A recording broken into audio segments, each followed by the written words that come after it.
but it's way too little for something as broad as the topic I'm going to talk about in the next and remaining 30 minutes of this legal track. Of course, that topic can only be very roughly addressed in this short time, but I hope I can provide a first overview. So, starting with, I can follow up on something Harald just said in his second last slide. When you start set up a compliance, when you start set up a PPT slide, you should. Sorry.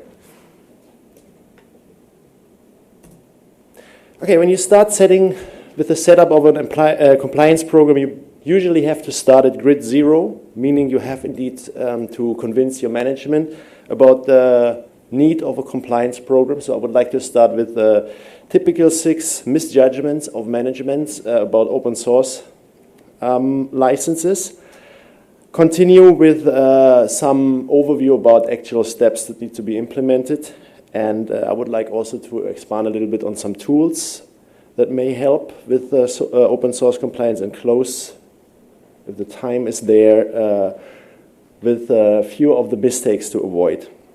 So now, here are the top reasons why your company don't need to comply with open source software and licenses, and of course why they are wrong. Undisputed number 1, of course, is we don't use open source software. I guess at this conference I don't need to say much about how wrong this is. Open source software made a great landfall for corporate use, for economic use. So in fact, most products involve open source software nowadays. Harald just expanded a little bit on how true that is for embedded devices. We know major parts of the internet work and run on open source software. Mobile platforms, a major topic of this conference, they are almost all partly or entirely based on open source software. And even in desktop computing, open source software is present beyond Ubuntu and SUSE. It is, we know Mac OS X is based on the Next Step kernel, which is derived from BSD, which is open source software. And even in the world of Microsoft, open source software is present. I believe Lucien said something about that in his presentation. And indeed, Microsoft had a GPL violation last year. They had one of the tools in Windows 7 was, as a matter of fact, derived from a GPL software.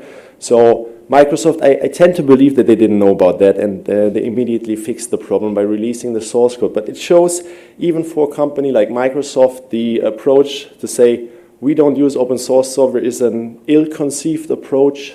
You definitely have to start with saying, most probably we do, and only if you really find out we don't have any open source software. You can say that, but it still might not be a reason to not take care of some compliance program, because what you don't do today, you might do it tomorrow. Another epic failure is to think open source softwares are not enforceable, the licenses are not enforceable, or at least they are not enforced.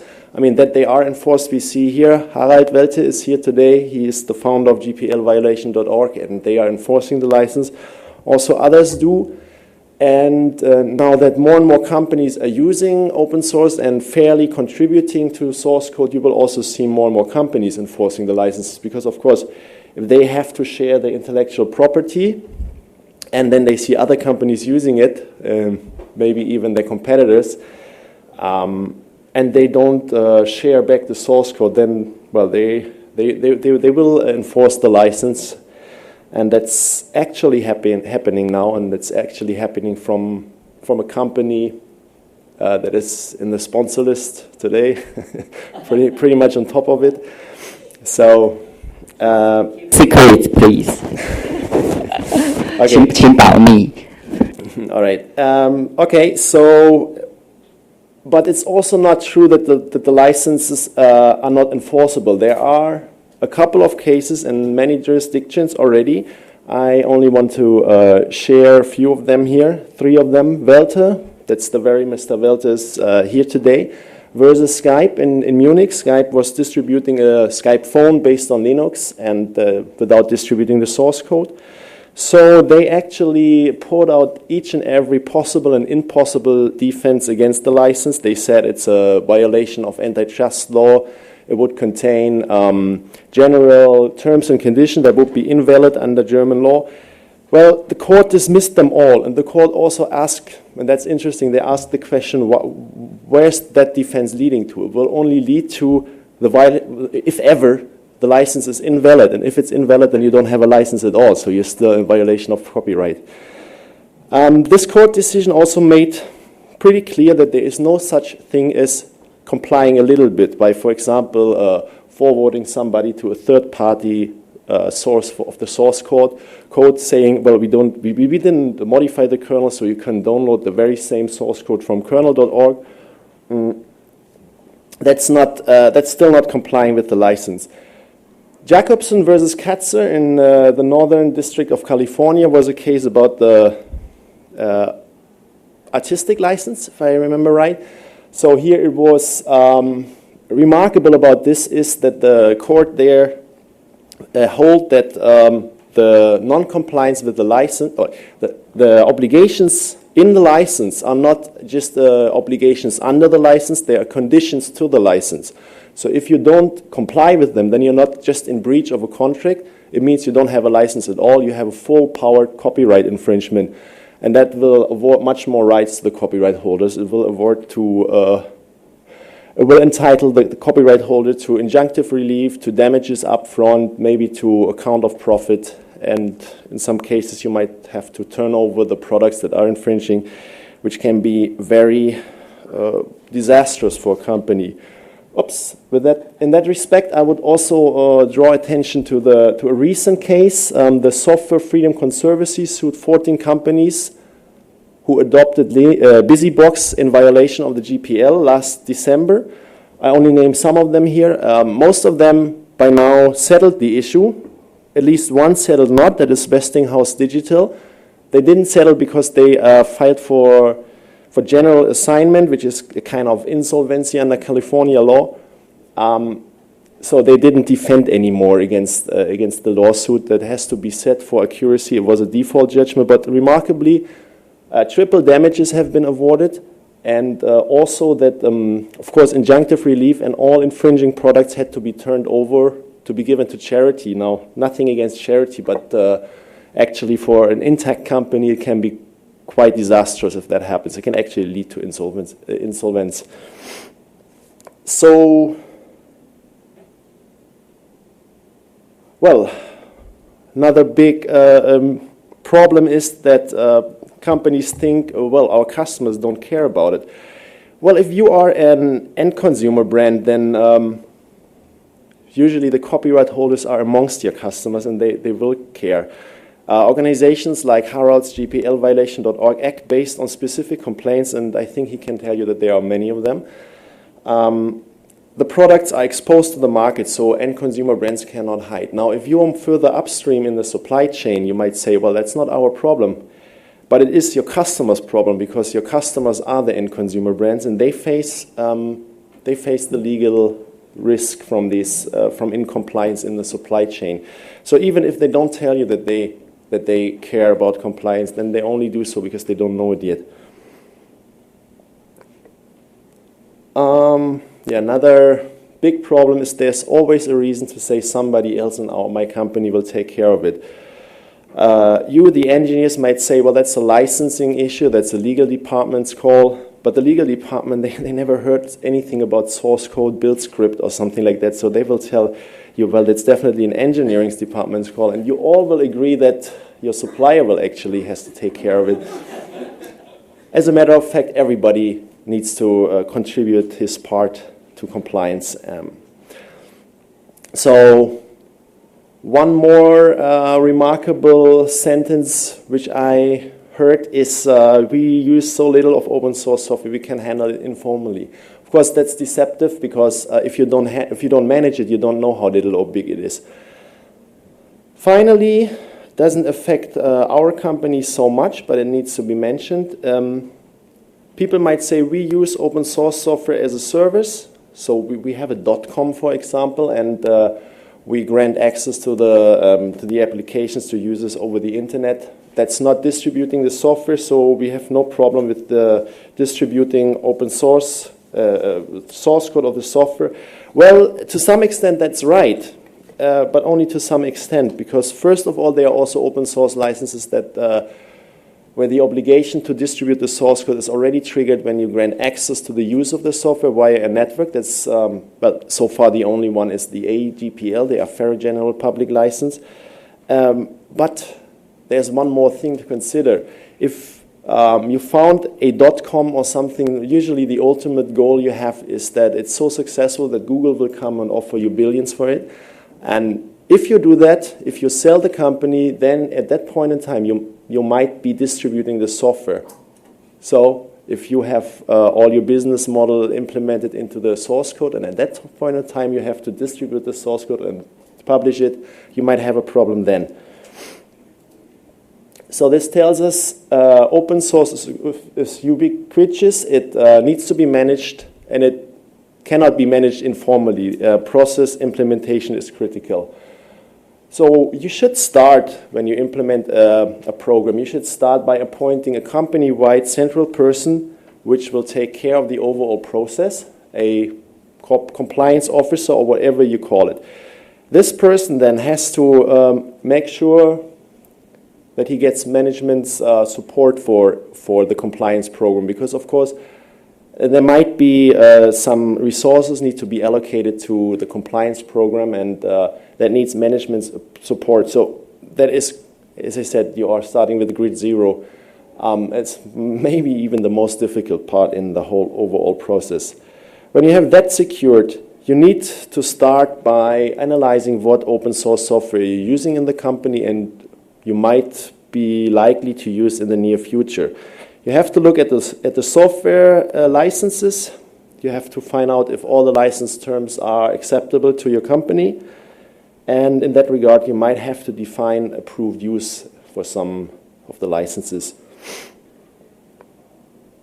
Well, then you finally can start defining the processes and delegate the responsibilities to the people or to the involved departments. When you set up standard operating procedures, it is very important that you have that you integrate this procedures into your existing work environment.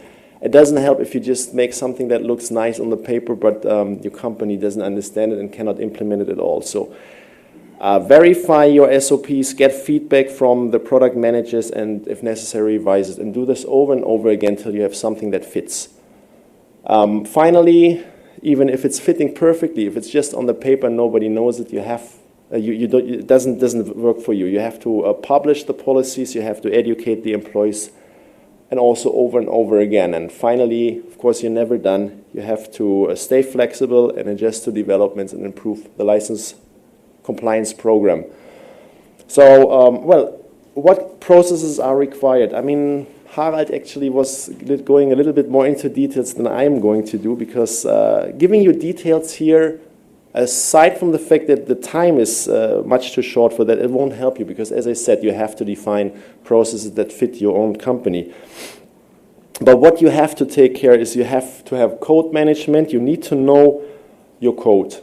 Many companies just throw in open source code into their product because it's free, but that ends up with a mess. And at the end of the day, you don't know what's in the software, you don't know why it is in there and why it is supposed to be in there or allowed to be in there, and it's, at the end of the day, totally impossible to comply with the licenses. You need to have a license management, as I said. You need to review the licenses, you need to define approved use cases, and you should come up with or your legal department should come up with a green list of approved licenses. Very important, especially for us, is inbound compliance. I think it has been said in one of the previous presentations, if if you import a license violation from upstream the supply chain, it will not help you saying that it's not our fault, somebody in the supply chain made the mistake. Because if you distribute the software, then it's your sole responsibility legally to comply with the license terms. And if you don't, it's legally, well, it's an every man for himself, but it should be everybody together. So you need to have a process to keep violations from coming into your company. You have to have a release management. You have to make sure that all versions that you distribute have corresponding source code. And well, Harald just expanded a little bit on the term full corresponding source code. So your engineers who are going to produce the source code release, they also need to know what that is. You need to have outbound compliance. Make sure by defined processes that the source code is available before the product hits the market, that all license texts are shipped with the product, and possibly other notifications you have to ship. And of course, you have to have a process for reacting to violations. You should not, and also not by mistake, ignore if somebody complains about a GPL violation. So now, who will be responsible for these processes? Of course, usually you have product managers, and these product managers should take responsibility for the open source compliance as well. They should be advised by legal department, and well, of course, the developers are the engine of compliance because they are going to prepare the source code release. So this is your core compliance team for each product, and basically the product managers are the accountable people for the compliance. However, product managers usually have a KPI. Products need to be as fast to market as possible. So naturally, they might be sloppy on compliance, not only open source software compliance. Therefore, your compliance officer has to drive the driver. This core team is going to communicate and coordinate with the involved other parts, which is your supply chain and the community, the source of your software that you may use. Maybe IT for compliance tools. They will coordinate with the production if you are in an MP, a mass production environment like ASUS. Of course, the production needs to scale up the compliance effort to the mass production. It doesn't help you if you ship the license, the correct license text and source code offered to one of the customers. No, it needs to be present in all products that you ship. And of course, sales and customer support, which coordinate with your customers. Again, when you are an end consumer brand, the copyright holder and potential complaints about a violation are amongst your customers. So there is one avoidable problem. You have a customer support agent, maybe outsourced from a call center, and somebody calls in and asks for the source code of that Linux-based product. What can happen is that this customer support agent has no idea what an open source license is, and will say like, well, our intellectual property is of course secret, you cannot have access to that, and that's totally wrong answer. And I believe that even happened in our company. So of course you have to even train your customer support, or you might even want to avoid and shortcut that problem by publishing a dedicated contact window for license compliance. We, for example, have now an email address, gpl@asus.com, where whoever misses any source code on our source code release can contact us, and then will be properly addressed. You can also enlist your compliance program with the Linux Foundation's compliance directory, which it actually has just been founded last week. So that is a directory that's not public, so don't worry. Whoever you give there as contact window will not have a lot of dodgy emails in his inbox the next day. It's closed, and if somebody has a complaint or a problem with the license, they can contact the Linux Foundation, and the contact information will be forwarded to them. Okay, now I would finally talk a little bit about some tools you may use. Many companies start using so-called software bombs or bill of codes, how we use it, how we call it in ASUS right now. We call it bill of code now because product managers complained that, or had the concern that BOM, bill of material, give rise to confusion with the actual bill of material. So it's a very small example of being flexible, listen to the feedback, and then revise your compliance program. A software BOM or bill of code is basically simply a list of the ingredients of the product and their respective licenses. It is actually an essential for code management, and it's actually a matter of course, but it is not in reality. As I said, many companies just keep throwing in open source software and have no idea what is in there. So such a list, creating such a list can force yourself to make up your mind. But a software BOM will not only add additional work, it will actually save work because it is the central control document for compliance. It can serve as checklist for inbound compliance and for outbound compliance. And most of all, it can serve as a documentation when you ship your open source software to a corporate customer. Now,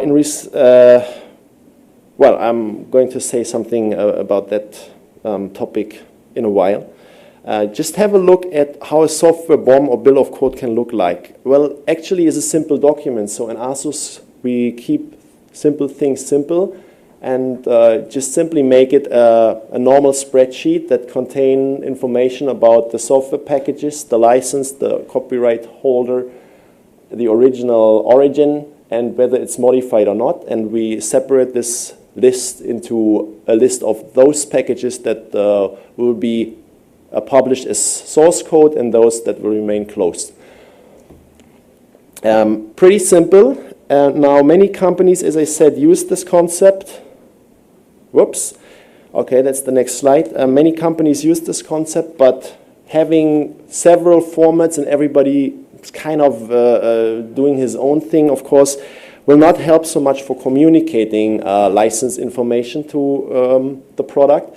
So there's a joint effort of many companies, and some of which I have listed here on the site, working on a joint standard, the SPDX, Software Package Data Exchange Standard. It's a standard for communicating the components, licenses, and copyright associated with the software package.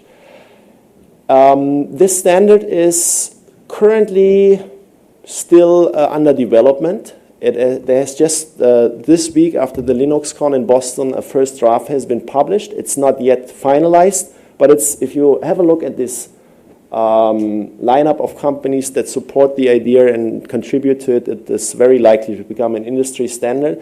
Target currently is the last quarter of this year, and I encourage you to monitor spdx.org for developments on that. So further tools that can help you are source code scanning tools. Source code scanning tools are actually scanning your source code and compare it with giant databases of supposedly all open source code that is available, and by this can automatically create software BOMs for you. It can tell you if you have in those packages that you flag as your own intellectual property, if you have any code matches and thus potential copyright infringements of open source software. These tools can do a lot of things. There is, I think it has also been mentioned before, there's Fossology, which is free. It's under the GPL itself. There are also a couple of commercial solutions. Some of them I enlist here. Of course, they cost money, these services, but the tools might be very useful for compliance. Another tool I want to mention here is the binary analysis tool. The binary analysis tool is a tool to actually scan the binary versions of your software, and it is basically implementing the methodology of GPLviolation.org into an automatized system. So GPLviolation.org kind of shared their methodology and their tool with the public. They do so because I believe they see that a lot of license violations are not made out of bad faith. They are made as Harald just said, because actually a negligence and nobody knew in the supply chain where it's coming from. So the binary analysis tool, well, with publishing this, they are extending the hand of friendship and cooperation to the industry to find the problems together. Further tools that are available are a dependency checker tool and a bill of material differences tool, which of course is heavily dependent on the SPDX standard. Maybe also other tools are available. As a first port of call, I suggest monitoring the website fossbazaar.org, which is a portal for professional open source compliance. Okay, I think I made it in time, so I can still say something about mistakes to avoid. As I said, and I can't say it often enough, you have to take care that your SOPs will suit the workflows that are already in your company. Your policy must not be too strict to be followed. It must not be too technical, because product managers need to be able to understand it as well. It must not be too legal, because product managers need to understand it as well. And it must also not be purely unrealistic. So if you are in a company and you make a policy, well, we just distribute all source code. But in a company that might not be realistic because your management wouldn't approve of it. You have to ensure compliance in most cases till 3 years after end of life cycle, because usually, I mean, it's up to your process implementation, but most companies ship a source code offer, which has been mentioned earlier in the presentation. The source code offer that option requires you to offer the source code for 3 years after the last shipment of your product, so don't drop the ball. You have to make sure that there is a team in your company available which can rebuild the source.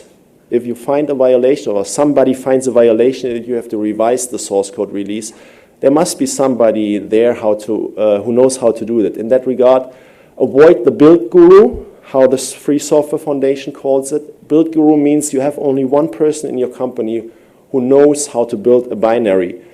Well, and that company might have been long gone at the time that you need that person. So make sure that's not only important for open source compliance, make sure that you have always at least 2 or more persons who actually are acquainted with the build process. And finally, stay flexible. Don't just add another bureaucracy layer in your company that everybody has to follow, but nobody actually can follow. That will not help you at the end of the day. So, xie. Thank you, Sören. On some questions? No questions? 没有问题。没有问题. Yeah, okay, please. Is there only the free tool to scan and management the license tool is the FOSS 1.0? MOS? FOSS ology. Oh, okay. Well, Fossology is a free tool, but as I mentioned, there is a couple of professional. Fossology is professional, but commercial solutions. So my question is there only free software to do that? No. There is also, as I said, there's also solutions like the ones I listed. Black Duck, Protex is one of those. Another one, I'm not sure if NextB is. I think they're not publishing the software. They are just offering services. A couple of others do that as well. But I don't want to mention them. Then somebody will complain that why didn't you mention us as well? So this is why I redirected you to fossbazaar.org, where you can find more information about the tools. Okay, thank you. There are some other open source source code scanning tools. In the past few weeks, I wrote an article in our website Open Foundry， 我们自由软体铸造厂上面，我有一篇文章，is about talk about these topics. Maybe you can see that article, then you can get more information, especially in the footnote. Okay. Okay, one last question. Sure, of course. Okay, you mentioned that the binary analysis tools before, but in most commercial license, the reverse engineering is illegal itself. So if you guess that company that's steal the source code from the GPL, how to deal with this problem? Well, it is a question if the binary analysis tool is reverse engineering. So that's it's a very, very complicated legal question. But for our use, I cannot go into details. But for our use of it, currently we came to the conclusion that it is not reverse engineering. The binary analysis tool. So how it's technically working, maybe Harald can expand a little bit more on the details, because it is his organization that published the tool, and from the lawyer's side, I'm pretty confident that that there is no problem with that. Yeah, is this working? Yeah, it is. Well, I don't know how the copyright law is phrased in Taiwan, but at least in European copyright directives, what is actually legally prohibited is called decompilation. Translating binary code into some more source code-like representation, and possibly also disassembling, so converting it back into the assembly code. But that's not something that the binary analysis tool does. The binary analysis tool looks for things like symbol tables, strings inside the binary program, such as error messages or things that are contained as strings inside the object code. So it does not actually do analysis of the instructions in the code, but merely data in the code, and there is no decompilation or anything like that involved in it. So there's no problem, at least in European Union copyright law. And I believe the same is true for Taiwanese law. So no decompilation and also no decryption as of the moment. Lucian, do you want to explain more? Yeah. Something is defined by the license, but some right is held by our law. In Taiwan's laws, you always have the right to find some evidence to defend your rights. So it won't be a legal issue if you reverse engineering some project only to find some evidence to protect your own right.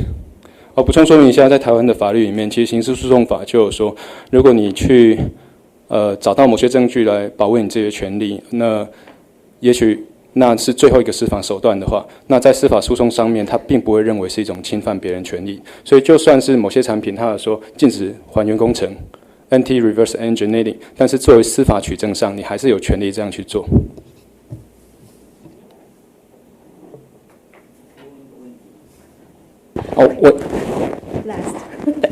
不用问也没关系。Please, yeah. 我用中文问啊，佛人我是博峰啊，再帮我问一下，就是说刚提到说那个 M&A 啊，就是两个企业合并的时候啊，那个要履行 GPL 义务嘛。那我觉得这很有趣，我以前从来没有想到过，今天这边才知道。那有没有任何组织啊 focus 在这一块，就说看两个企业合并的时候有没有履行 GPL 这个义务这样子？刚刚有提到说，在两个企业 M&A 的时候，就是并购的时候，因为它就有交付这个动作，它就是 distribution， 它就要履行 GPL 义务，这实在非常有趣，我以前从来没有想过。所以我说有没有组织像 GPL violation 一样会 keep on 就是在注意这方面的。I try to translate with my poor English. Okay. My English is poor too. either. The question is that you have talked about when two companies merged, and maybe they should take care of that each other. Maybe they have used open source software before, and they have fulfilled the obligation of such licenses obligations. Is there any organizations to especially take care of these things, or is there especially measures to make these two companies to know each other if they are violates the license or not? Okay, so that actually boils down to the question of source code scanning tools. It might be necessary, if I understand the question right, if you have a merger and you have to evaluate the value of a company, it might be necessary to audit the intellectual property and find out how much of that is open source software. So there again, a source code scanning tool can be helpful, something like Black Duck or the others that are mentioned in the slide.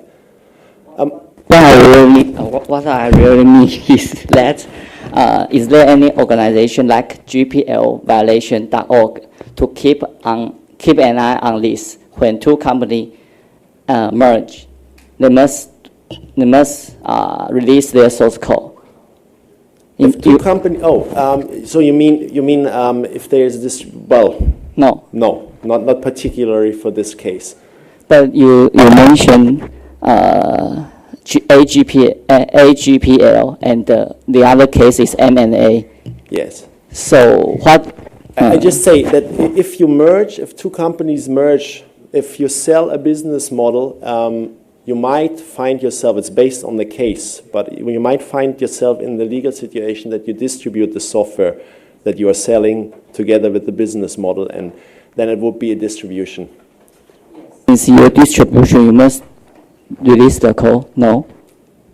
If you are distributing the binary at that time, the servers, for example, and it is GPL software, and it's a question of this isolated case, but if you distribute the software at that point in time, then you have to open the source code and offer it. And that's the point where even if you use the software only as a service, where the obligations of the GPL might be triggered. Okay, I think we are over the time, but I would really like to follow up on the question of the gentleman here regarding the binary analysis tool. When I said it's a very complicated question, just to clarify that, I mean reverse engineering in copyright is a complicated question. I'm absolutely confident we have no legal problem with the binary analysis tool. Okay, thank you, Sören. And thank you all, and this session today is here, and I would like to make a little add, especially as I'm the host here of this session for Open Source Software Foundry, OSSF. At the end of this year, we will hold an event. We plan to invite some foreign speakers. They are technical developers to talk about legal issues. If you are interested in such issues, you may keep on our website for this information and follow up. Then welcome all of you to come to our event in the end of this year. Thank you. And